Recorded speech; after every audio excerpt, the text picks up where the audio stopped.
जय गुरुदेव। दूसरा ब्राह्मण। जो कोई आधान, प्रत्याधान, स्थूणा और दाम के सहित शिशु अर्थात बछड़े को जानता है, वह अपने से द्वेष करने वाले भाई बंधुओं को रोक देता है।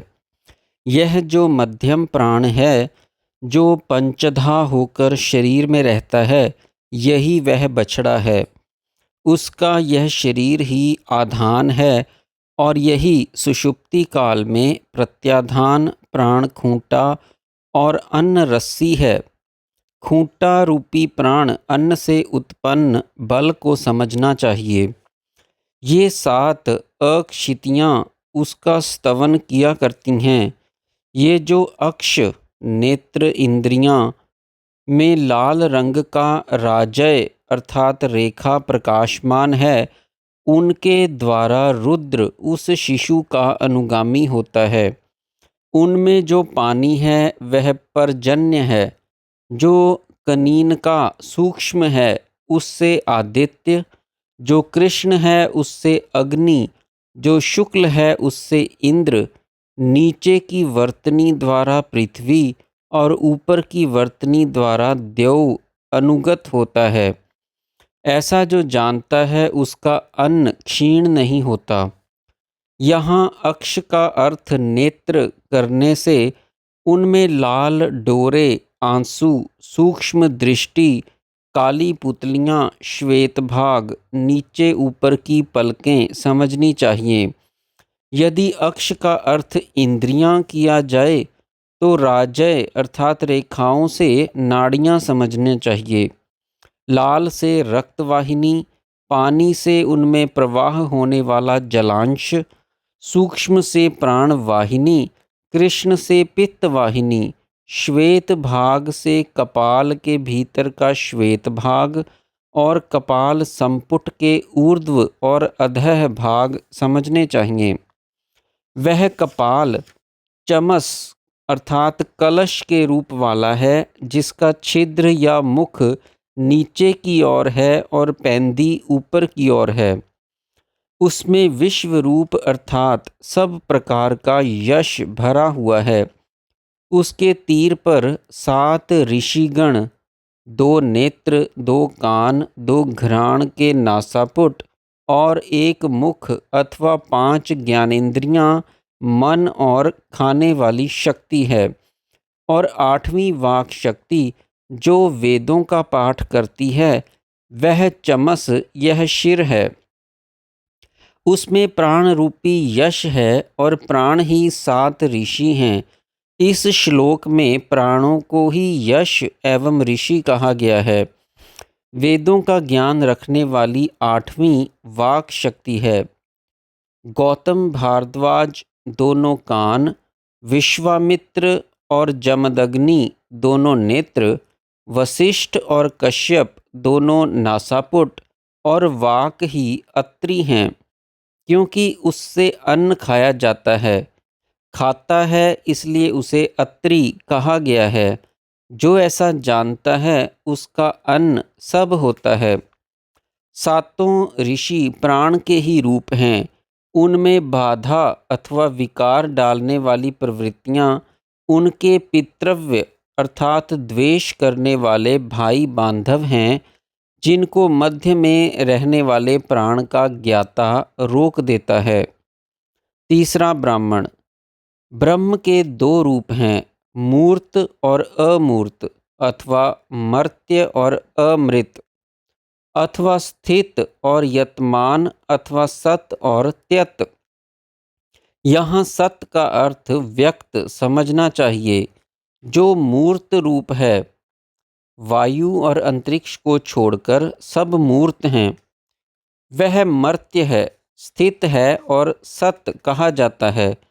उसका रस यह सूर्य है जो तपता है, इसलिए मूर्त का वह रस है। वायु और अंतरिक्ष अमूर्त हैं, वे ही अमृत, यतमान और त्यत हैं। उनका रस उस तपने वाले सूर्य में रहने वाला पुरुष है। यह अधिदैवत वर्णन है। अब अध्यात्म कहते हैं। प्राण और अंतर आकाश को छोड़कर सब मूर्त हैं। यह मर्त्य स्थित और सत्य है। उसका रस चक्षु है।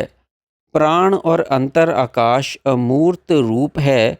वह अमृत यत और त्यत है। इसका रस दक्षिण आँख का पुरुष है। उस पुरुष का रूप प्रकाशमान श्वेत वस्त्रधारी इंद्रगोप अथवा अग्नि सदृश है। उसकी कांति विद्युत की चमकवत है। उसका निर्देश नेति नेति कहकर किया जाता है, अर्थात उससे परम कुछ नहीं है।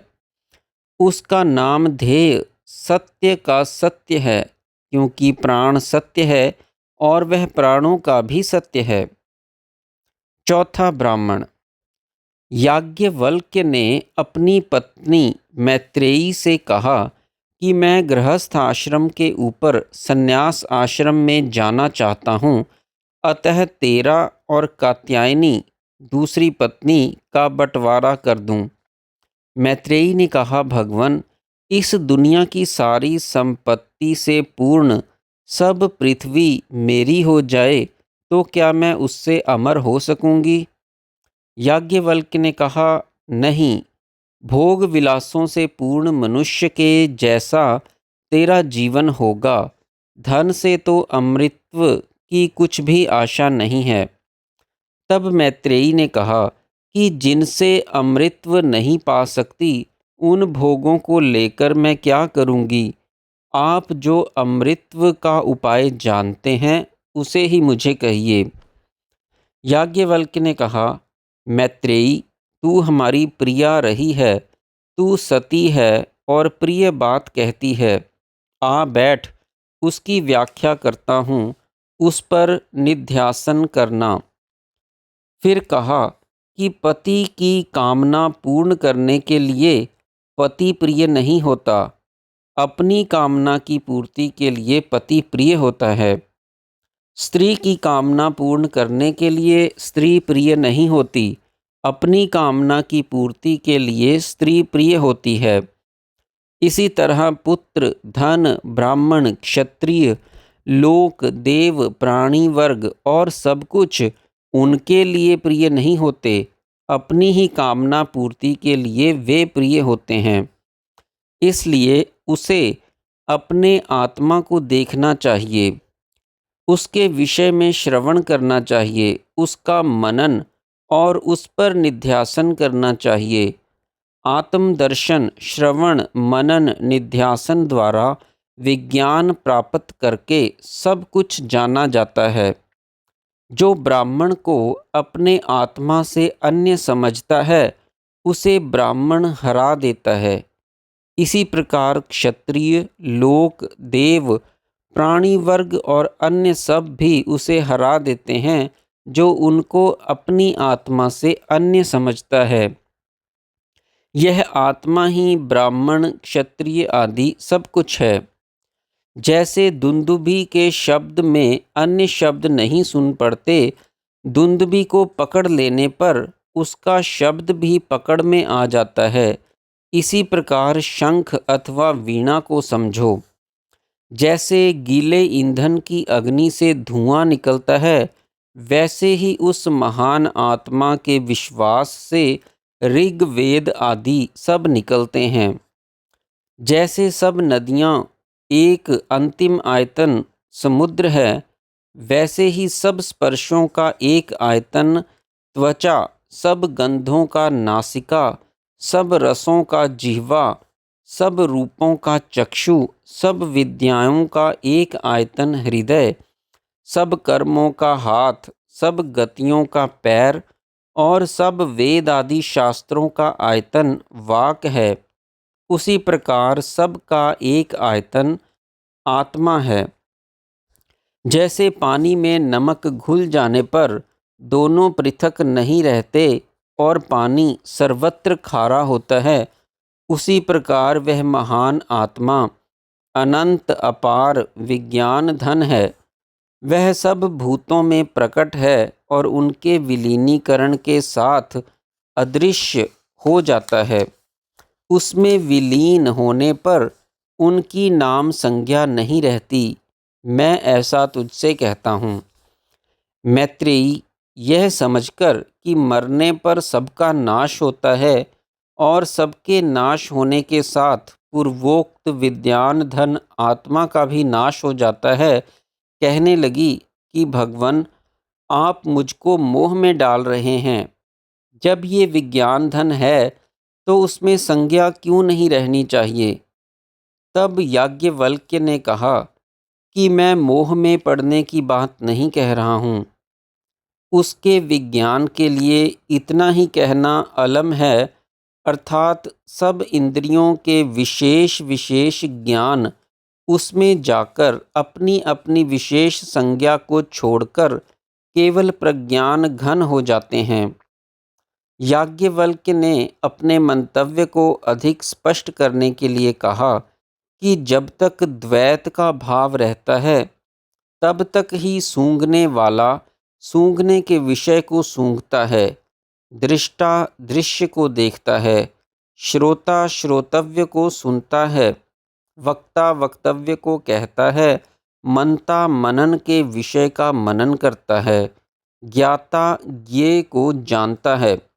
परंतु सबके आत्मा में विलीन होने पर जब एकमात्र आत्मा ही आत्मा है, तब किसको किससे सूंघें, किसको किससे देखें, किसको किससे सुने, किसका किससे अभिवाद करें, किसका किससे मनन करें और किसको किससे जानें।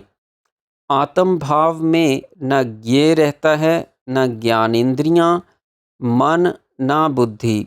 तब केवल एक आत्म तत्व ही रह जाता है जिससे सबका ज्ञान होता है। उस विज्ञाता को किसने जाना जाए। जय गुरुदेव।